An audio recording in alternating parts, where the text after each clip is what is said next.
2% of dudes rapping, they ain't nice as me. 98% ain't lived the same type of life as me. The judge gave me life and then they sent me where the life is be. That level 4 with depth and vice, the type of stuff they like to see. Two choices, fight or flee.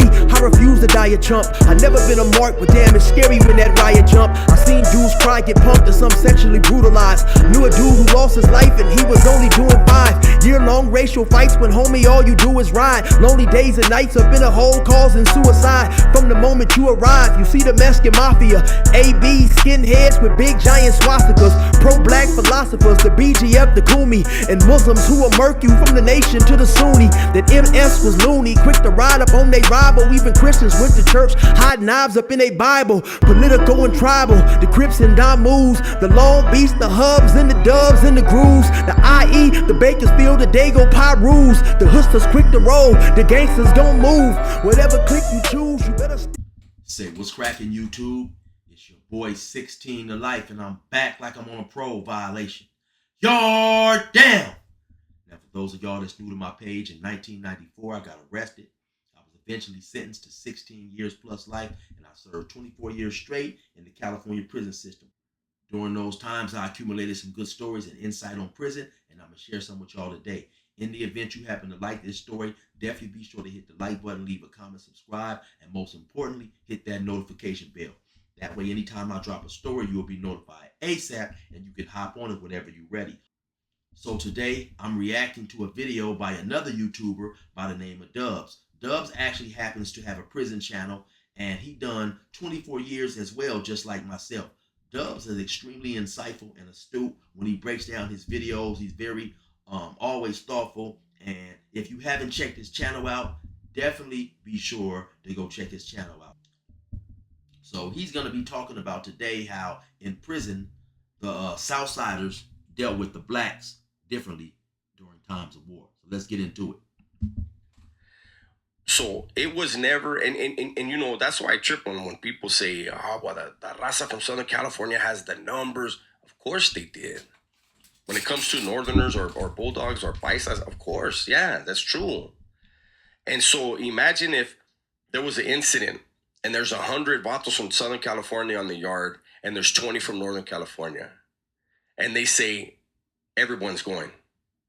The hell you think's gonna happen? It's gonna be a massacre. They're gonna fight. Of course they're gonna fight. The Raza, they definitely are gonna be armed. They're going to see it. Everybody sees when something's building up. It's rare when somebody doesn't see people grouping up, doesn't hear the yard get quiet, and doesn't feel the hate in the air, the tension. Now, I want to speak on that one time. I think that definitely has to be one of the most scariest things in prison. When you happen to be out in the yard chilling, playing basketball, walking laps, doing whatever you're doing, and then all of a sudden you notice that it's tension in the air. You see different racial groups grouping up, dudes huddling, you know. Sometimes it's spontaneous, sometimes it's behind something that may have happened earlier that day in the chow hall, that morning, maybe that night, or maybe in another building. Somebody has said something to somebody. But imagine being on a yard where you may have, 700-800 people on the yard. Depending on what institution that you're at, it might be 5 buildings on the yard. Now, each building has a officer working in the gun tower, elevated gun tower. He also can come to the back window, which overlooks the yard. These gun towers, they have mini 14s, which is a 223 round, which is a very deadly round. And so you know that in the event that a riot jumps off, people are armed, they're going to start stabbing each other. The policy of CDCR is when the guards see a weapon or somebody being stabbed or a person who they feel's life is in jeopardy, they are allowed to shoot. And so this is something that can be extremely violent. People can get killed. So it's definitely a scary situation. And Raza from Northern California, they got security. They're always doing head counts. So they would be ready. They would have their weapons. But imagine if 150 dudes jump on 20. Never saw it. Never saw it. Now, same thing when the Raza would get into with the whites, it was the same thing. You sent a crew. You sent a crew. You might have a specific target. You might have 3 or 4 targets you want to hit at the same time. You send a crew. So what he's saying is basically that when the Southsiders get into it, maybe with the Northerners, or they get into it with the whites, every Southsider on the yard is not going to participate in that initial skirmish or that initial melee that initial encounter or whatever. He's saying that they're going to send a crew. It may be a crew of 3, it may be a crew of 10, whatever they determine is necessary. And that has always been what I saw, what I've been a part of. Now, when it came to dealing with the blacks, it was completely different. When it came to dealing with the blacks, because again, I don't care what anybody says, and I'm willing to bring. There's a CO that I know that I did time in a prison where he was a CO. He was on 16 to Life on Chill's channel. I'm willing to interview him. He's willing to do the interview. He can tell you if Raza was outnumbered. So what he's referring to is, I did an interview with a former guard who I believe he had worked maybe 18, 19 years. His name is Daryl King. He had worked at Old Folsom, and he worked, I believe, in New Folsom as well. During that interview, I asked him what race had the largest numbers at that particular prison, and he said that the blacks had the larger numbers. Because there's sometimes people always make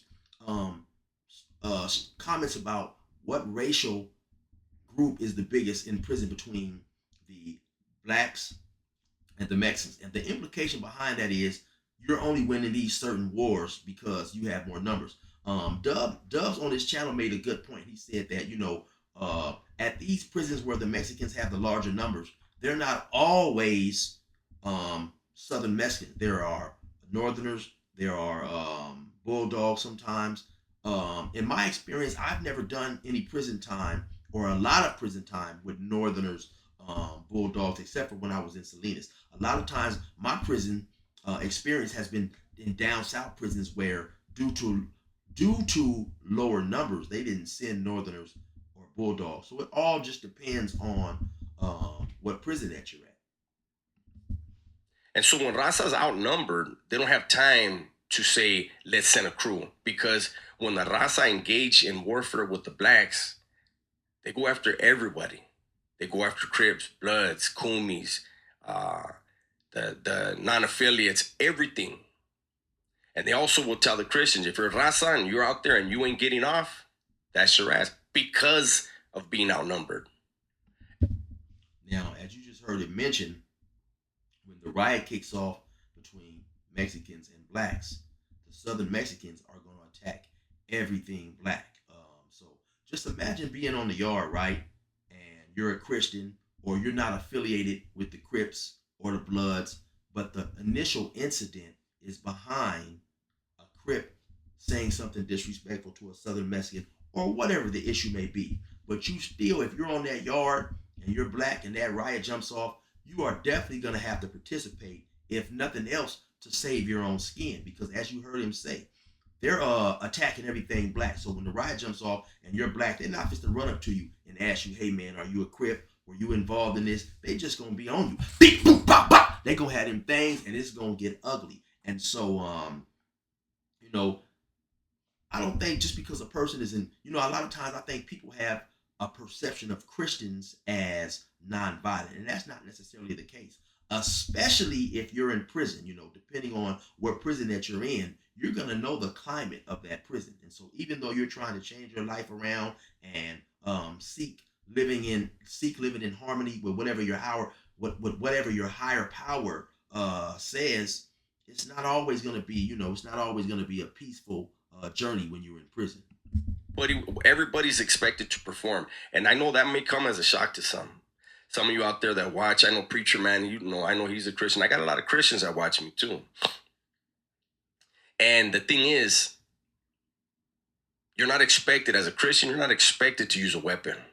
But you are expected if there's a Southerner near you and he's got 3 or 4 dudes on him and he's fighting for his life and you're nearby and you don't react and you don't help that man, then you will be targeted. And that definitely goes the same for any black who happened to be in an area that a riot ensued. Once everything is said and done, and if it is deemed that you didn't participate, you definitely will be targeted. You definitely will be assaulted. Now, my question is this here, though, right? Because I've been in a few riots, and for the most part, it's pretty hard to tell who didn't participate. because you're out there, things is going so fast. Everything is moving. So it's you're like I say, man, you fighting to save your life. And so it's kind of hard to tell who didn't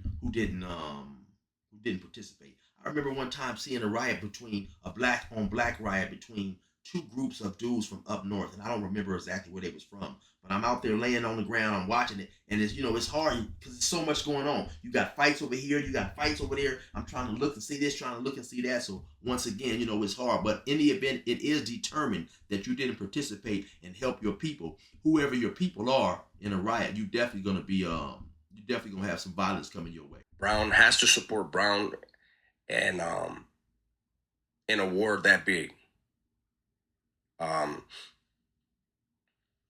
I also know that when it comes to beefing, when it comes to the blacks, again, because there's so many of them, because they're so big, they have a physical advantage. If you had put it like this, in the Pelican Bay riot, and people, how do you know? And I laugh when people ask, how do you know? So there was 120 blacks and 120 Mexicans, Southern Mexicans, on the yard that day. And people, how do you know? Because they handcuffed everybody on the yard. Everybody got a 115. They got everybody's ID. It's pretty fucking simple, right? But give you an example. So the blacks weren't armed that day. Only one dude, some Southside Chiques. No. He was from Sultan Chiques. Got poked right here with a plastic piece. And he pulled the plastic went in about that deep and broke. And he pulled it out. That was the only one that got hit. Now, I've never been to Pelican Bay. And so, of course, if I've never been to Pelican Bay, I wasn't there that day when this riot ensued. So, of course, Dubss, who was there, his knowledge of the situation is going to be much, much, much better, of course, than mine. But by an individual who has done time on level 4s and level 3s and level 2s, with a lot of Crips and Bloods, I just find it extremely hard to believe that there were no blacks armed that day, right? And because on any prison is dangerous, period, right? I've been on level 2s, and I've said before in some of my stories, I was on a level 2, and I believe I seen the most dangerous knives on that level 2 than my whole entire state, right? And so people are gonna have knives, but any level 4 is dangerous, and especially Pelican Bay, right? Because even though I've never been to Pelican Bay, just the name Pelican Bay has a certain mystique that surrounds it, right? And so I'm assuming that when you go there, you have to be turned up. Your gangster has to be on 10, and so to have all these blacks on the yard and not have any of them have knives is just something that is extremely intriguing to me and mind-blowing to me, right? Because I can't think of any other level 4s in the California prison system that has an aura surrounding it like Pelican Bay. If a dude say, hey man, damn man, they getting ready to send you to Pelican Bay. Damn, you going to Pelican Bay. Now there might be Salinas Valley and Calapat. If you tell a person, oh man, they just endorsed me, which means they're sending me to, they just endorsed me to go to Salinas. Dude might tell you, damn man, you gotta, damn, you going to Salinas, it's only cracking. And the same for Calapat. But I still don't believe it carries the same mystique as Pelican Bay. So not having anybody up there armed is just hard for me to believe. By a black. Other vatos got hit in friendly fire. Vatos trying to grab somebody and somebody stabs somebody in the hand, or somebody moves and somebody hits somebody and across the forehead. My camarada got hit across the forehead by another homie. But there was 120 vatos from Southern California on the yard during the riot in Pelican Bay. And the officers were able to find, remember, they're not going to find everything. They were able to locate 88 knives. And that's another thing. When the Raza from Southern California move on the blacks, you can be sure 95%, if not 100%, are going to have a knife on them that day, and they're going to use it. Again, this is nothing to brag about. This is the difference in how war is conducted in there. You know, it. And so I believe that's about all. The name of this video, if you want to see it in its entirety, is, I believe it's Raza, Raza versus everybody, right? You already know what it is. It's your boy 16 to life. Resume normal program.